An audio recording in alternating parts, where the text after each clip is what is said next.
7:04 de la mañana, Ángel Medina, politólogo con diplomado en nuevas formas de liderazgo y transformación política, ciencias políticas y gobierno, está con nosotros. Y fíjate, Ángel, siento que es oportuno que tú estés aquí por muchas razones, incluso ese apretón de mano polémico entre Macron y Maduro ayer en Egipto. Buenos días, bienvenido. ¿Cómo estás, Eduardo? Saludos a todos los que nos ven y a todos los que nos escuchan. Así es.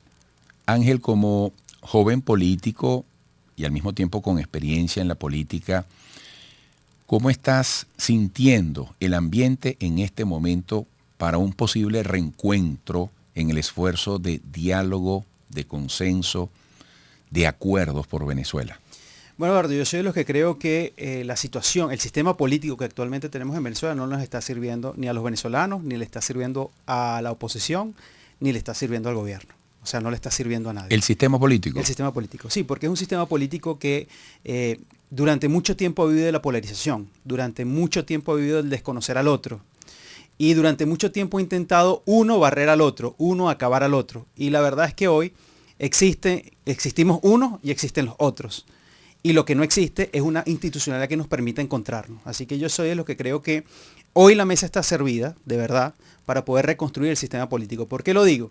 Porque hay una oportunidad gigantesca en México de que se pueda producir no solamente la negociación necesaria para construir soluciones al país. Soluciones que yo creo que tienen que ir de dos vías. Unas soluciones sociales de la crisis social que está viviendo el país, que le dé respuesta a los problemas que tiene la gente, servicios públicos, salud, educación. Pero otra, que creo que es otra de las áreas tan importantes como esta social, es la política. Si nosotros logramos que México pueda funcionar y pueda generar soluciones para la gente y para el país, sin duda alguna podemos reconstruir el sistema político. ¿Por qué? ¿De qué digo reconstruir el sistema político?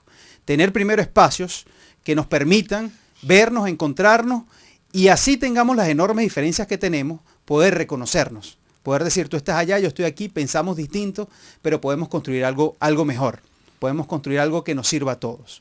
Y podemos hacer, en segundo lugar, que ese fortalecimiento de las instituciones, no solamente políticas, sino sociales, puedan permitir además que la gente tenga una vida mucho más cómoda. ¿Qué ha pasado? ¿Por qué creo yo, que la gente se ha apartado de la política? Bueno, porque este conflicto de tratar de acabarnos unos a los otros, lo que ha hecho es complicarle la vida a la gente. ¿Cansar a la gente? Complicarle la vida. Es peor que cansarle, es complicarle la vida. Cuando te digo... porque la complicación cansa. Claro, cuando yo te digo, Eduardo, no, mira, hoy nada más las placas del 1 y 2 van a poder echar 20 litros de gasolina en una cola gigantesca. La gente dice, bueno, pero ¿por qué me pones esto a mí? Voy a perder un día de trabajo, tengo que levantarme temprano. Eso pasa todavía en algunas regiones. Entonces, dormir en una bomba de gasolina. Y cada uno de esos tiene al final una explicación política. Bueno, tú puedes decir, alguien ataca a la oposición, alguien ataca al gobierno, pero al final ataques a la política que te llevó a tener ese día incómodo. Entonces, yo siento que si la política se reconstruye, puede generarle soluciones a la gente y puede hacerle la vida a la gente un poco más sencilla de en medio de la crisis que vivimos, pero además podemos acercarnos a la gente. Yo creo que ahí es donde está. Por ejemplo, ¿qué le hace falta a Venezuela? Tener una Asamblea Nacional donde estemos todos, donde nos encontremos todos, porque ese es el escenario natural y por excelencia del debate político. Allí, cuando estemos todos ahí, entonces podemos fortalecer esta institución para que sirva para el país. ¿Qué le hace falta a Venezuela? Tener un sistema electoral en el que todos confiemos. Porque hay venezolanos que hoy todavía no confían en el sistema electoral. En el que todos confiemos porque se permite, a través del mecanismo del voto, una decisión libre, una decisión que pueda variar o cambiar tu vida. ¿Y qué necesita el país? Necesita que, hablando de este tema electoral, necesita que las elecciones no sean una patente de corso para eliminar el otro. ¿Qué ha pasado aquí en los últimos años? Que las elecciones son vistas como que si yo gano, aunque sea por 2 votos, tengo la legitimidad para arrasar con el que piensa distinto a mí. Y no es una elección para dirimir los conflictos y que todo siga existiendo y que se te permita seguir existiendo. Ahora, ¿cuál es el aliciente para Nicolás Maduro, para el chavismo, de tener una Asamblea Nacional donde haya contrapesos? ¿Dónde está la conveniencia para él y para ellos? El contar con un sistema electoral que promueva una participación masiva que incluso de acuerdo con las encuestas ponga en riesgo su permanencia en el poder. ¿Eso le interesa a Maduro y al chavismo? Eso tiene que interesarle ¿Eso a les todos. conviene? Porque cuando tú ves lado y lado, y vuelvo al tema cuando digo que este sistema no le sirve ni a la oposición ni al Ajá. gobierno, cuando tú ves evidentemente... Por eso mi pregunta, porque fíjate que Maduro dice, señores, nosotros no tenemos apuro en diálogo. Esto no es el 2017, esto no es el 2018, estamos en un país de paz. No, fíjate, yo creo que sí, no se trata de diálogo, se trata de una negociación y reconstruir el sistema. Esto le conviene a todos. ¿Por qué? Porque no es verdad que el PSUV, por ejemplo, mueve la misma cantidad de votos que movía hace 7 años y tiene la misma capacidad de movilización que se tenía hace 7 años o hace 5 años. No es verdad, se ha visto reducido.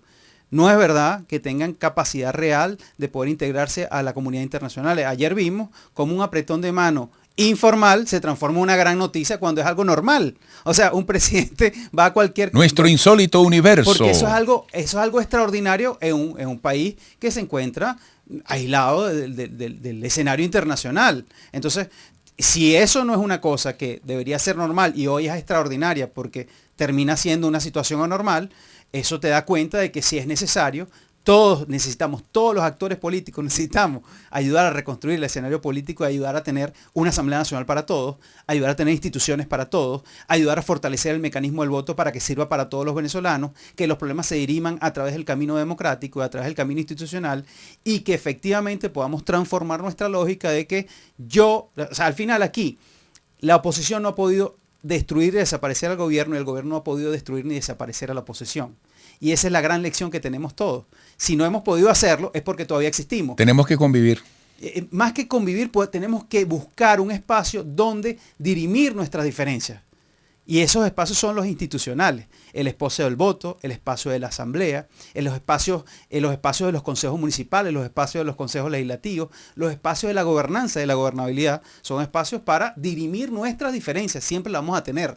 O sea, esto no significa que tú te entregues al otro, ni a que él se entregue a ti, ni todos bajemos nuestras armas de los valores, porque aquí no se trata de pelearnos en armas, sino armas de valores, sino ver cómo construimos un sistema que le sirva a la gente y que permita soluciones para la gente.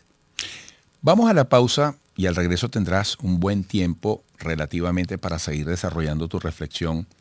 ¿Sientes que en este momento hay sectores, hay actores ante lo cual incluso uno pudiera especular, porque hay cosas que no podemos saber, que pueden estar pasando, pero hay actores, hay sectores que estén impulsando ese propósito que tú has descrito? Amigos, volveremos con Ángel Medina, politólogo con diplomado en nuevas formas de liderazgo y transformación política, ciencias políticas y gobierno. 7:16, seguimos conversando con Ángel Medina, politólogo con diplomado en nuevas formas de liderazgo y transformación política. Imagínate lo que se necesita. Transformación política, liderazgo, gente que conozca la política, ciencias políticas y gobierno. Fíjate, yo te preguntaba si tú percibes que en este momento haya sectores o haya actores que estén impulsando el esfuerzo hacia esto tan loable para todos los venezolanos que tú estás describiendo. Bueno, lo primero es que hay un grueso importante del país que apoya, o sea, cuando tú revisas muchas encuestas, las encuestas superan el 60%, las personas que te dicen, mira, yo apuesto a un diálogo, yo apuesto a que aquí yo quiero un cambio, pero yo quiero un cambio que sea democrático, y yo quiero un cambio donde se produzca un diálogo y una negociación entre las partes. O sea, eso ya te da una base importante de venezolanos que está apostando a eso.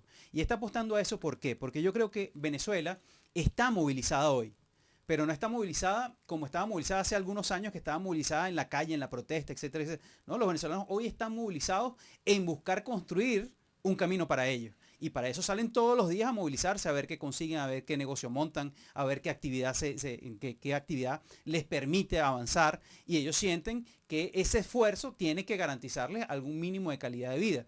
Entonces, esa movilización tiene que tener por encima la tapa, yo hablo como una tapa no para obstruir, sino como una tapa que lo recubra, que lo determine. La tapa de la posibilidad política de que aquí haya un mínimo de garantías para todos. Y ese mínimo de garantías solo va a existir en un proceso de negociación. Por eso es que yo creo y apuesto, como apuestan muchos venezolanos, a que se reproduzca o que se genere otra vez la intercambio y la negociación real en México. Así lo ha dicho Canadá, lo han dicho otros países. Yo creo que ahorita hay una buena posibilidad de actores internacionales y de los venezolanos que apuestan a que se produzca una verdadera negociación que permite iniciar caminos, que permite iniciar soluciones. Todos estamos claros que esto aquí no se va a resolver de la noche a la mañana, Pero si tú resuelves, por ejemplo, la posibilidad de que la gente pueda tener decisión libre, ya tú estás haciendo una labor importantísima para el futuro del país. Queda claro tu mensaje. Hace falta refortalecer las instituciones. Tenemos que convivir, tenemos que entendernos, dirimir nuestras diferencias, debe haber espacios facilitados por esas instituciones. ¿Y qué me puedes decir del ejercicio de los políticos en la política? ¿Qué me puedes decir de esa incomunicación, esa desconexión que tanto se menciona entre la gente y los políticos, lo que está pasando dentro de la oposición? Porque lo peor que nos puede ocurrir es que en un momento donde hace falta debate, donde hay grandes necesidades, lleguen elecciones tan importantes como las que están por darse, no solo el 2024, sino al año siguiente también, sí, y la gente encoja los hombros y diga, ajá, pero ¿dónde están las alternativas? Esta gente peleándose. ¿Dónde está la juventud? ¿Dónde está la renovación? ¿Dónde están los políticos que me enamoren, que me hagan ver un camino? Mira, una primera lectura tenemos que hacerla en las pasadas elecciones regionales. Esas elecciones regionales, la gente sí salió a buscar quién era su referente, la gente sí salió a ver de qué se trataba. Obviamente había otro grueso de gente que decidió no participar, que sentía que eso no tenía camino, pero esa elección se dio en profundas limitaciones. Limitaciones de tiempo, limitaciones logísticas, limitaciones, por ejemplo, el tema de la gasolina era muy duro en ese momento en propia campaña electoral, limitación de servicios públicos, limitación de todo tipo, pero dio una primera muestra de que los venezolanos sí quieren votar. Y no hubo también limitación en esas elecciones de la propuesta, de la conexión. Sin duda. No hubo responsabilidad de los políticos. La oposición hasta última hora deshojaba la margarita. No sabemos si participamos, se desunió, no se puso de acuerdo en muchas cosas. Porque esa era parte de las enormes limitaciones. Yo creo que de cara al 24 y al 25, como dices tú, yo pongo esto en el 2026. ¿Y por qué digo 2026-2027? Porque yo tengo que ponerme a decir, bueno, ¿cómo vamos a estar nosotros en el 2026 y el 2027? Y para llegar ahí tenemos que pasar por el 24 y el 25. Y tenemos que utilizar esos procesos para reconstruir. Entonces, yo sí creo que la gente al final va a voltear a la política cuando se acerquen los momentos electorales. Ahora, la responsabilidad que nosotros tenemos como políticos es que volteen hacia nosotros.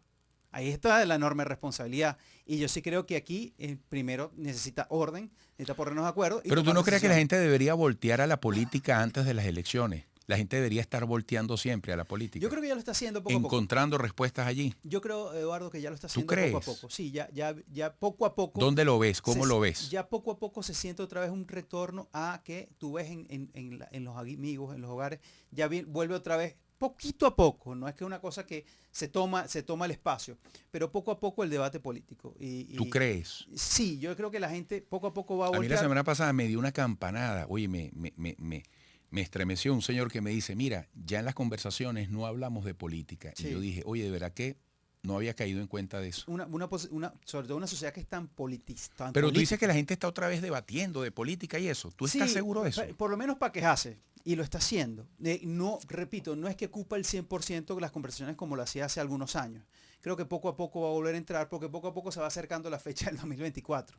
Y sin duda la fecha del 2024 nadie puede obviarla. Eso está ahí. Cuando llegue la elección presidencial, todo el mundo va a tener algo que decir. Nadie va a decir, no, es que a mí no me interesa eso. La mayoría va a decir, a mí sí me interesa y quiero ver qué puedo hacer. El tema es que los políticos estén a la altura de esa convocatoria. Exacto. Y ahí es donde yo creo que está el enorme reto del país y de la política. Ver cómo reconstruye el sistema y cómo lo haces de manera eficiente y eficaz. Eso se ha podido hacer en otros momentos y yo creo que se puede hacer ahora. Ahora, eso requiere no solamente compromiso, sino orden, que yo creo que debería pasar en los próximos semanas, por lo menos darnos un orden en el caso de la oposición, cuándo va a haber primarias, cómo las van a hacer, quién las va a organizar, etcétera, etcétera. Yo creo que eso es un paso importante, pero más allá de eso, tiene que haber entonces, poco a poco, la reconstrucción del escenario político. Ángel, disculpa, en la reconstrucción del escenario político, ¿no estaremos transitando tiempos de cambio para la renovación generacional? Para que gente como tú y los que vengan más atrás, incluso más jóvenes que tú, vayan encontrando nuevos espacios. Es una necesidad. ¿A ti no te parece que en este momento incluso hay cierta despolarización? Es decir, que de repente hay un opositor que dice, mira, vale, el gobernador tal del chavismo lo hace bien en esto, o el alcalde tal del chavismo. Son tiempos despolarizantes de alguna manera. Y puede haber un movimiento ahí tectónico, digámoslo, que abra grietas, que abra espacios para que aparezcan nuevos actores dentro de la política, un refrescamiento, una renovación, no sé cómo llamarlo. Mira, dentro de este cambio que yo hablo del sistema político, mayor capacidad tenemos los que no tenemos, o sea, los que tenemos menos edad de reconstruir el sistema que los que tienen más edad. ¿Por qué lo digo? Y esto no es un tema generacional, es un tema de que cuando tú tienes mucho tiempo peleando con alguien, esa pelea genera fracturas, genera heridas. Quizás yo tengo mayor capacidad hoy de hablar con un cuadro medio del PSV que los jefes pueden hablar entre ellos. O sea, aquí es más difícil que los jefes hablen que los cuadros intermedios puedan hablar. Y esa oportunidad que tenemos de poder hablar, de poder conversar dentro de nuestras diferencias, de repente no la tienen los que tienen más edad. Y yo creo que cuando tú hablas de esa regeneración, creo que ahí es donde está el verdadero clic o la verdadera clave de esta regeneración política. Porque la regeneración política solo sea en la medida que tú puedas hablar con el que tienes distinto. Porque el gran logro de la política no es hablar con el que piensa igual que tú. El gran logro de la política es hablar con el que piensa radicalmente distinto a ti. Y en ese diálogo poder construir algo que nos una, que llegue a un punto intermedio, donde ni ganas tú ni gano yo, pero gana alguien, que es la gente. Entonces yo creo que los cuadros intermedios, sobre todo los más jóvenes, tienen incluso más capacidad que yo de poder intercambiar opiniones y poder hablar con el que es distinto. Y eso hay que recuperarlo en este país, porque eso se ha venido perdiendo. Yo creo que desde el 98 para acá se montó una campaña de perder esos espacios, de decir que el que hablaba con el distinto era un pecado y que estabas cometiendo un crimen hablando con el distinto. Y la verdad es que un país que no se entiende es un país que no tiene futuro. Y eso es importante. Amigos, están escuchando, quienes nos siguen por radio, a Ángel Medina, politólogo con diplomado en nuevas formas de liderazgo y transformación política, ciencias políticas y gobierno. Ángel, las organizaciones políticas, sí, ¿qué tienen que hacer? Porque tú eres un ejemplo. Es decir, ¿en qué organización estás ahora? ¿Qué piensas de las organizaciones? ¿Hacen lo que predican? ¿Hacen lo que le exigen? Al contrario. Mira, yo soy de la Dirección Nacional de Primera Justicia y yo más que las organizaciones políticas las hace la gente. Y yo siempre trato, cuando trato de ir para distintos sitios del país, trato de hablar con los compañeros y una de las cosas que me he dedicado a dar cursos y charlas sobre liderazgo. Y yo siempre digo que el tema no es el partido, el tema son los liderazgos que están dentro del partido. ¿Y qué tiene que hacer todo líder político, creo yo? Primero, estar formado. ¿Qué significa estar formado? No que tengas una cantidad de títulos abarrotados en tu casa, es que puedas aprender cosas todos los días. Y temas que, si tú vas a hablar de un tema, tienes que saber sobre ese tema. Tienes que haber leído y estudiado sobre ese tema. 2, estar informado. ¿Qué es estar informado? ¿Qué es distinto a estar formado? Es saber lo que te está pasando alrededor, saber por qué están pasando las cosas, saber lo que está en el día a día, tener información de lo que pasa el día a día. Y tercero, que creo que es lo más importante, el líder político hoy tiene que ser epicentro, no centro. ¿Qué significa ser epicentro? Poder reunir a los distintos, poder reunir a los que están alrededor de la política, a los actores sociales, y tú poder ser quien tienda la mesa, sirva la mesa para que todos nos sentemos y para que todos podamos hablar. No se trata de que tú te pongas en el extremo de la mesa siendo el rey y señor de la dinámica social. Es que tú eres el que va a permitir la mesa, tú eres el que vas a servir los platos de conciencia, los platos de diálogo, los platos de los poemas. Epicentro es tener efecto, que puedas reunir resonar, a los demás. Entonces, si todo líder político se mete en la cabeza que todos los días tiene que formarse, tiene que informarse, tiene que ser epicentro, yo creo que eso va a ser una práctica que va a ayudar mucho al país. Es una práctica que va a ser potente, pero además constructiva para la nación. Bueno, en nombre de Dios, potencia para la reconstrucción, como has finalizado tu reflexión, lo necesitamos todos, tiene que ser nuestra apuesta en la diferencia. Ángel Medina, es siempre interesante escucharte con tu sobriedad, con tu responsabilidad. Muchas gracias, Eduardo. Porque en este momento, te lo digo como comunicador, a mí más que informar me apasiona es el análisis. Bueno. Poder tener aquí gente que como tú le está hablando a todo un país con responsabilidad y buscando la sumatoria. Así que bueno, que Dios te bendiga y sigas en ese camino. Amén, gracias Eduardo, igual. Ángel Medina, politólogo con diplomado en nuevas formas de liderazgo y transformación política, ciencias políticas y gobierno. Volveremos.